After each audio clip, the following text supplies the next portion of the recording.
Hello and welcome to Cinema Wellman. I'm your host, David. And today we're going to hop into the Wayback Machine and go back a half a century to present our top 10 and bottom 5 of 1976. I remember 1976 quite vividly, which is interesting because I don't remember much of what I did yesterday.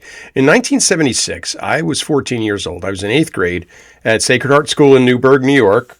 This is my OG Sacred Heart School tie. It is. I had a crush on Rose Scully. And little did I know, I was in the midst of a pretty amazing year in film. Maybe I didn't realize that because I was paying so much attention to Rosie. Half of these movies are rated R, and I know I didn't have access to R-rated films at the age of 14, and that sounds so silly to say today. Think of how that has changed. Unbelievable. But I couldn't see R-rated movies when I was 14 unless I snuck into the theater or had someone bring me to the theater, which I'll get to in a second. I say this because I don't mean to suggest I was screening all of these films what I'm about to talk about as an 8th grader, which would have made me a way cooler 8th grader than I actually was. Speaking of me as an 8th grader, if you stay tuned to the end, the bumper photo at the end will be my 8th grade school picture. And it's awful. You think this is bad.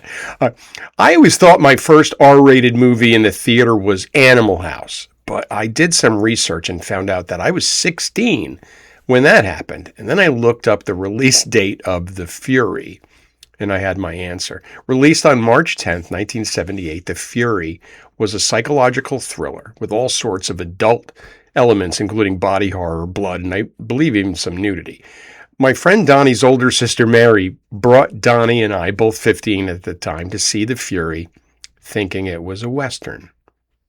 Mary was very surprised. Donnie said it could have used a little more nudity. I got more access to R-rated content when my family got HBO and our first VCR in quick succession. Gene and Ray had created a monster. 15 movies for you today, many of which have already appeared on our show previously, Best and Worst of the Month episodes, cult movie episodes, etc. We're going to start where we always do, which is at the bottom of the barrel. And in this instance, it's a 50-year-old barrel. So hold your nose. Here are Cinema Wellman's bottom 5 of 1976. We're going to start with The Song Remains the Same. Rated PG, 137 minutes. IMDb, 7.6. It's the music. Directed by Peter Clifton and Joe Massett. IMDb says, the pioneers of hard rock take the stage and blow your mind. Led Zeppelin storm Madison Square Garden in this collection of footage from their legendary performances at the New York venue in 1973. I don't know why IMDb couldn't. Well, yeah, they already mentioned that. Okay. Available on Amazon Prime for some cash. We already panned The Song Remains the Same during our Led Zeppelin Goes to the Movies episode, so I won't pile on much more, but I do want to reiterate that I absolutely love this band, and I love the concert footage in this movie. It's the non-concert nonsense that drove me off the deep end. Jimmy Page on the shores of Loch Ness in a house formerly owned by English occultist Aleister Crowley. Please. John Bonham laughed out loud when he saw that sequence at his screening. Robert Plant at a castle in Wales with a wizard? Or was he the wizard? Or was he with a wizard? I honestly forgot. And Bonham is a gangster from the 40s? Yikes. Just skip all that and watch the concert footage instead. I do love that the concert footage was shot over 3 nights and the band was instructed to wear the same thing every night for the film to appear as if it was shot at one show. They all did except for bassist John Paul Jones, which set up some pretty interesting continuity mistakes when the shows were all edited together. Next, a movie that had me asking, who asked for this? It's Bugsy Malone, rated G. 93 minutes, IMDb 6.8, directed by Alan Parker. Oscar nominee for Best Music. And that's Paul Williams, and we love Paul Williams. That's the only reason we mention that. IMDb says, the classic gangster story of Bugsy Malone, told with an all-child cast. This is available on Canopy, if you have the stomach. Yes, you heard that correctly. The classic gangster story of Bugsy Malone with an all-child cast. Directed by Alan Parker. So the man who directed Midnight Express, Pink Floyd, The Wall, Angel Heart, and Mississippi Burning also directed a gangster movie with a cast of kids. One of the stars of this is Scott Baio. I have no use for Scott Baio. Gary Marshall cast Baio as Chachi in Happy Days after seeing him in this movie. I have no use for Chachi either. I don't know who this movie was made for or why it was made. I do know that over 1,000 cream pies were thrown during its 93-minute runtime. And that's reason enough to stay away. And that's also a reason why it's in this bottom 5. Another of the stars of this mess was Jodie Foster, but we'll talk about her later. Next is Scorchy, rated R. 99 minutes, IMDb 4.8. There we go. Directed by Howard Avitas. IMDb says, Seattle undercover narc Jackie Parker is out to bust the drug smuggling ring commanded by Philip Bianco. This is available for free on Amazon Prime. Connie Stevens is hopelessly miscast in this so-called French Connection with a female protagonist. I can't take Connie Stevens seriously as an undercover narc, especially since no one bothered to show her how to hold or fire a gun on this production. I can't even take Connie Stevens seriously in a 60s beach movie. If you glance at her filmography, you can see why I'm saying this. Stevens is never even called Scorchy at any point during this movie, nor is she referred to as being Scorchy. So what's your point, title? The poster's tagline was, quote, she's killed a man, been shot at, and made love twice already this evening, and the evening isn't over yet. Yuck. Not Connie's fault by any means. This is something Pam Grier did all the time and did extremely well. No reason to bring Connie Stevens into it. There's nothing badass about Connie Stevens. So that wasn't Connie's fault. And the next one, that wasn't Cindy's fault. The First Nudie Musical, rated R, 97 minutes, IMDb 5.4. It took 2 people to direct this. Directed by Mark Haggard and Bruce Kimmel. IMDb. The heir to a bankrupt studio decides to make a daring musical to avoid demolition, agreeing to finish it in 2 weeks or lose ownership. This is available on Plex and Tubi, and it is featured in Danny Peary's Cult Movies 2. And you can read about it there. I don't need to tell you much about this because it won't take much evidence to convict this criminal attempt at a comedy. Let's start with some dialogue. This is an actual line, quote, I won't do this scene unless those damn dancing dildos know their steps. I'm an actress, says Mary LaRue. This is what happens when you parody porno movies and old-time musicals in the same movie. Does it work? It does not. It was made in 18 days for about $130,000, and it took the screenwriter a week to write the script. What do I always say in these situations? It shows. I wonder how much of that $130K went to those dancing dildos. Those you should see, actually. That leaves us with one more awful movie to mention before we move on to our top 10. And I know I didn't screen this one anywhere close to 1976 because it made the worst of the month list on this very show. And it's Ape. Rated PG, 86 minutes, IMDb 2.6. Directed by Paul Leader. IMDb, a newly discovered 36-foot gorilla escapes from a freighter off the coast of Korea. At the same time, an American actress is filming a movie in the country. Chaos ensues as the ape kidnaps her and rampages through Seoul. Available on Plex. Again, if you have the stomach. My second favorite thing about this absolute disaster is that producers rushed this King Kong copycat to theaters to capitalize on the box office success of Dino De Laurentiis' King Kong, released earlier in 1976. Problem was, that movie was also a critical and box office disaster. Poor Joanna Kearns made her film debut in the part of Jessica Lange's King Kong character. They even stole some of her dialogue. The effects budget for this film was $1,200. Say it with me. It shows. Kearns debuted under the name Joanna de Verona. That's her birth name. Her sister is former Olympic gold medalist swimmer Donna de Verona. You learn something new every day. And, well, I did know that. And quite possibly changed her name to distance her from this monkey shit show. My favorite part of this mess was when the title character is knocking down toy helicopters. He smashes one into the side of a papier-mâché cliff where it explodes. Ape then turns to the camera, breaks the fourth wall, and gives us the finger. And I returned the finger. You may be familiar with the Razzie Awards, which are given every year starting in 1980 to honor the worst movies made in that year. The Razzies didn't start until 4 years after Ape was made, but they still chose to feature it on their official Razzie movie guide. That's how bad it is.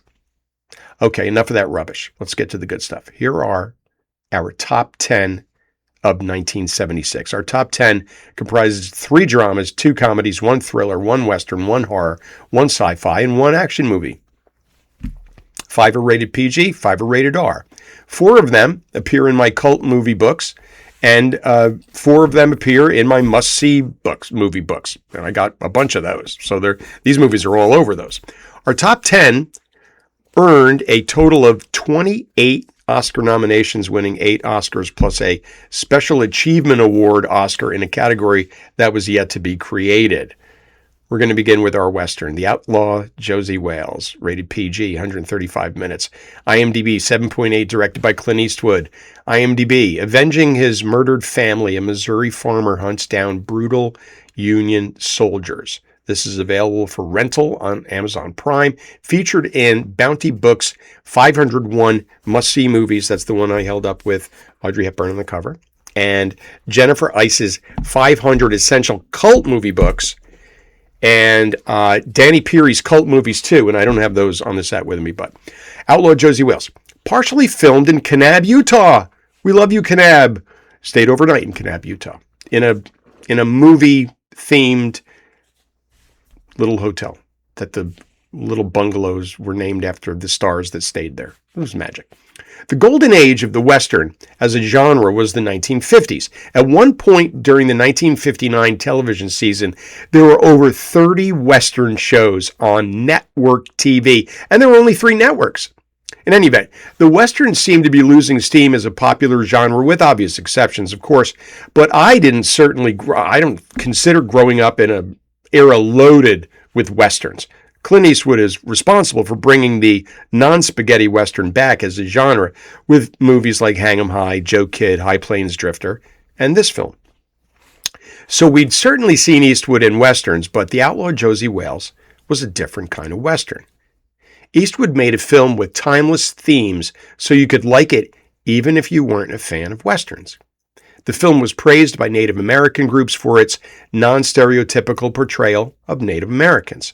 It also focused on the guerrilla wars between the Union and the Confederacy, which was different in movies, as was making our hero a member of the Confederacy. My research uncovered even more things I personally dislike about Clint Eastwood, but you cannot deny his impact on film history both in front of and behind the camera. 501 Must-See Movies called it, quote, a tender film despite the violence necessary in this picture of a harsh existence. Next is Car Wash, rated PG, 97 minutes, IMDb 6.2, directed by Michael Schultz. IMDb, a comedic take on the daily life of car wash employees, chronicling their hopes, fears, joys, dreams, tribulations, and meeting some eccentric customers along the way. This is available for rental on Amazon Prime. Car Wash takes place over the course of a 10-hour period in one day. And I love when movies do this. 2 of my favorite examples are American Graffiti and Dazed and Confused. The cast is tremendous and features Antonio Huggy Bear. Hey, Huggy Bear. Antonio Fargas, Bill Duke, Ivan Dixon, Franklin Ajayi, Garrett Morris, and Otis Day. Otis, my man, with Richard Pryor and George Carlin in small roles. And Pepe Serna. I love Pepe Serna. And this was the first time I remember seeing him in a movie. This is a funny mid-70s comedy with a tremendous soundtrack that I was drawn to because of the characters, along with the fact that HBO must have run it at some point because it was constantly on my TV. Wait, Joel Schumacher wrote this? That's fantastic. Logan's Run is next, rated PG, 119 minutes, IMDb 6.8, directed by Michael Anderson. IMDb says a police officer in the future uncovers the deadly secret behind a society that worships youth. This is available on Hoopla. Oh, get that library card. Tubi and Plex, and it's featured in Jennifer Ice's 500 Essential Cult Movies. A society that worships youth? Imagine that. I wonder what that's like. Logan's Run is a cult film based on a novel by David Z. Goodman that explores what to do with people in your society who are over 21. The film raised that to age 30 because a cast made up of under 21s would be difficult to assemble, not to mention control. The sets are wild, the effects are practical, Roscoe Lee Brown is a robot in a box, and the costumes for many of the female characters are virtually non-existent. There is more side boob and see-through tops in this film than any other PG film in cinematic history. I made that up, but I'm pretty sure I'd put money on that. Poor Jenny Agutter. I've read in more than a couple interviews with her that she won't attend any Comic-Con type things because she's afraid of how many people she'd run into dressed like her character. Initial costume designs were apparently quite a bit more scandalous. Not sure how that's possible. But the production realized then they'd have to blow the budget on body makeup for all that exposed skin. Amazing. Are Jenny Agutter and the costume department responsible for Logan's Run being on this top 10 list? 10%? No, okay. It's fair court. Next, Assault on Precinct 13, rated R, 91 minutes, IMDb 7.3, directed by John Carpenter. IMDb, a highway patrol officer, 2 criminals, and a station secretary defend a defunct, love that word, Los Angeles precinct office against a siege by a bloodthirsty street gang. This is available on Canopy, library card, and Amazon Prime. Featured in Jennifer Ice's 500 Essential Cult Films. We love John Carpenter, and we love him mostly for his horror films. Halloween, The Fog, The Thing, Christine. But Assault on Precinct 13 proves he's just as strong directing a suspenseful crime thriller, with a few horror undertones, of course. The street gangs seem like an unbeatable force of supernatural beings, so it makes sense that they were inspired by George Romero's zombies in The Night of the Living Dead. Carpenter has stated that this was the most fun he ever had as a director, and I can see why. He also wrote the music, of course, and based the theme on a mix between the Dirty Harry theme and Led Zeppelin's Immigrant Song, and that makes total sense if you are aware of those two pieces. Assault on Precinct 13 features a child being shot at an ice cream truck. Just to set the tone. Kim Richards. I wanted Vanilla Twist. We love Kim Richards. Always have, always will. I remember watching this spread out over 2 afternoons on the 4:30 movie on WABC TV New York. And whoever edited it for television, difficult task for this film, let an asshole sneak through, which made me chuckle. It still does. Next up is a movie that did for dentists what Jaws did for beaches a year before. Speaking of Jaws, and I'm always speaking of Jaws, I wanted to mention that I thought of this project last year, and I almost did the top 10 bottom 5 of 1975 last summer, but how many more times can I tell you about Jaws? All right, now back to the dentist movie. And a Nazi dentist. You think your dentist is bad. Get a little Larry. Marathon Man, rated R, 125 minutes, IMDb 7.4, directed by John Schlesinger. IMDb, after the murder of his older brother, a New York history student is hounded by shadowy government agents on the trail of a Nazi war criminal who is trying to retrieve smuggled diamonds. Available on Canopy and Paramount Plus. Marathon Man is famous for its dental torture scene involving Sir Laurence Olivier and Dustin Hoffman. It's 50 years old now. It's still hard to watch, even by today's standards. The sound, dental torture aside, this is a suspenseful cat and mouse thriller that will have you wondering, is it safe? Next up is Carrie. Carrie, rated R, 98 minutes, IMDb 7.4, directed by Brian De Palma.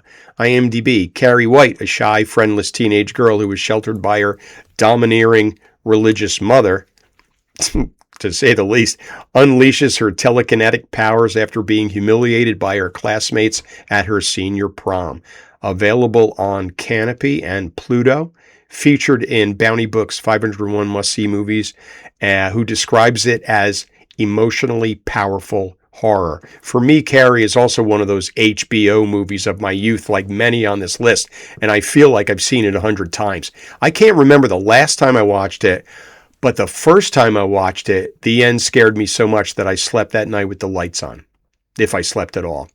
Sissy Spacek is tremendous, and Piper Laurie is batshit crazy as her abusive mother. Since her role was so over the top, Laurie was convinced she was making a black comedy. I love reading about iconic performances that the performer didn't quite get while they were delivering it. I see you, Sam Elliott, in The Big Lebowski. 501 Must-See Movies says, quote, Carrie's mother is an oppressive presence, refusing Carrie privacy and preventing her from taking part in the normal activities of a teenage girl. She has inadvertently raised a disaffected, nervous daughter who is no more able to understand relationships than she is her strange powers. End quote. Sissy Spacek slept in her blood-soaked prom dress for 3 straight nights to preserve continuity. She was also buried alive for the finale, I should say. We love Carrie. We love Sissy Spacek. Next up is a movie that is my sibling favorite with my sister Vanessa. This is our all-time favorite movie, Murder by Death, rated PG, 95 minutes. IMDb 7.2, directed by Robert Moore. IMDb says 5 famous literary detective characters and their sidekicks are invited to a bizarre mansion to solve an even stranger mystery. Available on Amazon Prime to rent. Dakota and Hannah are visiting me next week, and they're bringing Vanessa's copy of the DVD. We're going to screen it together. I can't wait to watch it with my daughters. This is just a gem. I'm always going on and on about casts in movies, but get a load of this. The cast of this film has combined for 23 Emmy nominations and 13 Emmy wins, 43 Golden Globe nominations and 8 Golden Globe wins, 21 Oscar nominations and 4 Oscar wins. How on earth do you assemble all of that talent in one room? The doorbell is a scream, literally, and it's Fay Wray from the OG King Kong. Production design spent over $25 million on the furnishings for the mansion. I'm sure there's a gramophone in there somewhere. This may not be on anyone else's top 10 of 1976, but it's here because I love it. I love my sister. And let's talk about Taxi Driver. Rated R, 114 minutes, IMDb 8.2, directed by Martin Scorsese. IMDb, a mentally unstable veteran works as a nighttime taxi driver in New York City, where the perceived decadence and sleaze fuels his urge for violent action. This is available for rental on Amazon Prime. It is featured in Bounty Book's 501 Must-See Movies, Jennifer Ice's 500 Essential Cult Movies, and Danny Perry's Cult Movies 2. Quote from Travis Bickle, I'm getting some bad ideas in my head. And I wanted to begin with that quote from Travis before I share some excerpts from some of the movie books I have regarding Taxi Driver. 501 Must-See Movies says, quote, Taxi Driver was and still is a seminal work that maintains a position of great importance in cinematic history.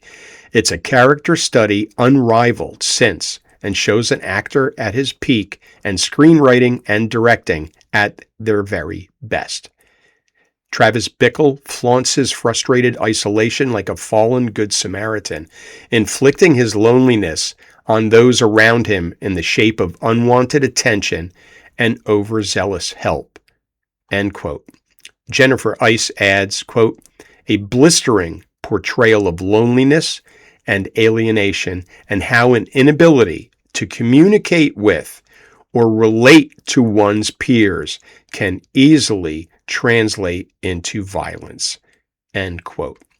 Premier Magazine, we miss you, named this one of the 25 most dangerous movies of all time. Bernard Herrmann, we love you. He died the day he completed the score for this film. Herrmann's career began by scoring Citizen Kane in 1941 and ended with scoring Taxi Driver in 1976, which is amazing. Because of an ongoing sanitation strike at the time of production, the garbage you see is real. The filth and the trash are real. They're not added. Robert De Niro worked 15-hour shifts driving a cab in New York City in order to prepare for this role, and he stayed in character during the entire production. That must have been a joy for everybody. Jodie Foster was 12 when she made this film. But check out the films that she made that were released in 1976.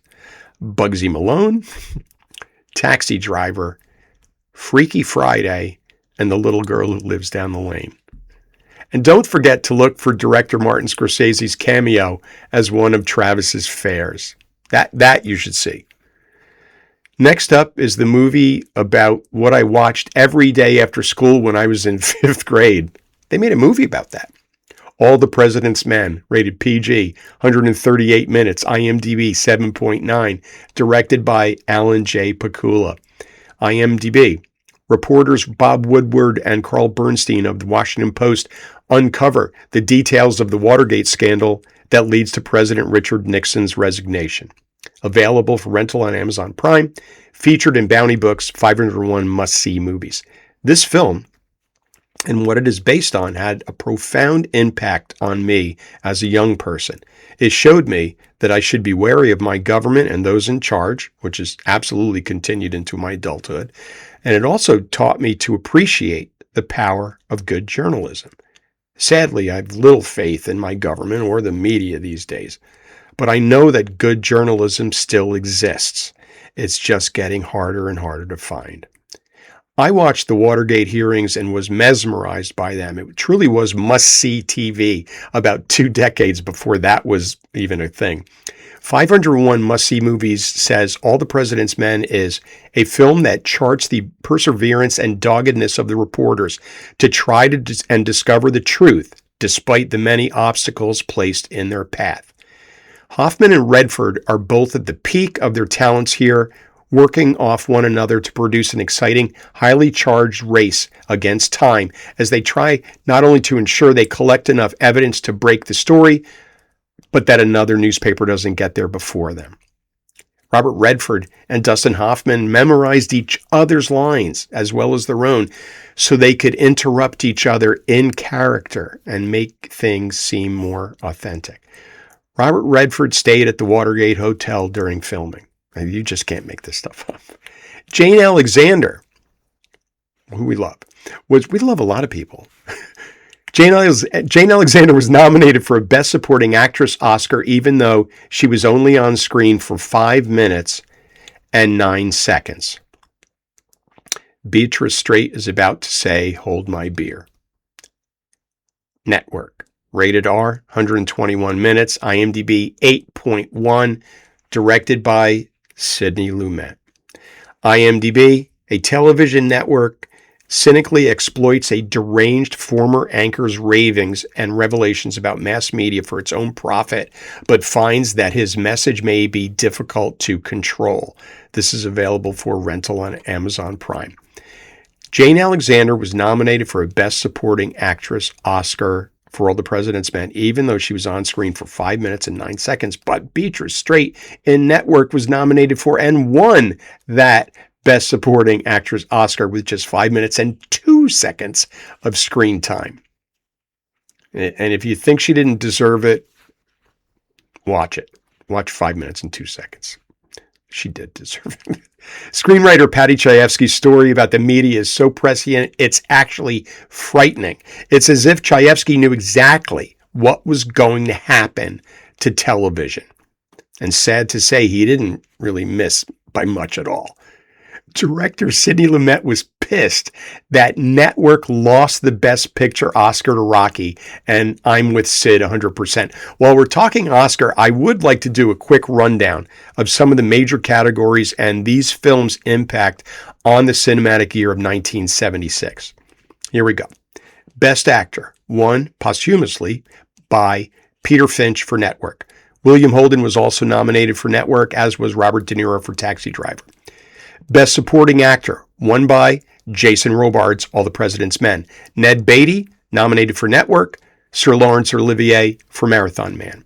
Best Actress, won by Faye Dunaway for Network. And that's that great photo of Faye Dunaway in front of the pool the next morning in her gown with the Oscar on the I love that in the hotel. Sissy Spacek was also nominated for Carrie.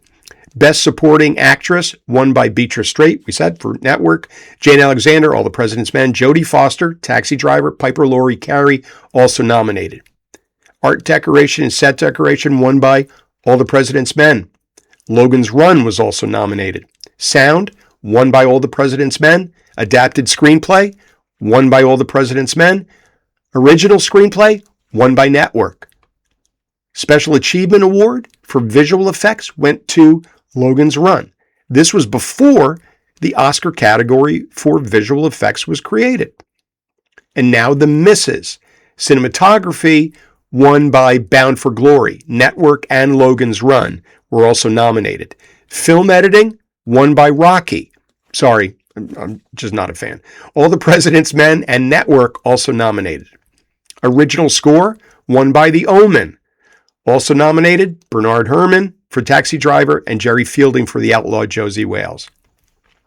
Director, John G. Avildsen won for Rocky. Sid Lumet was nominated for Network, as was Alan J. Pakula for All the President's Men.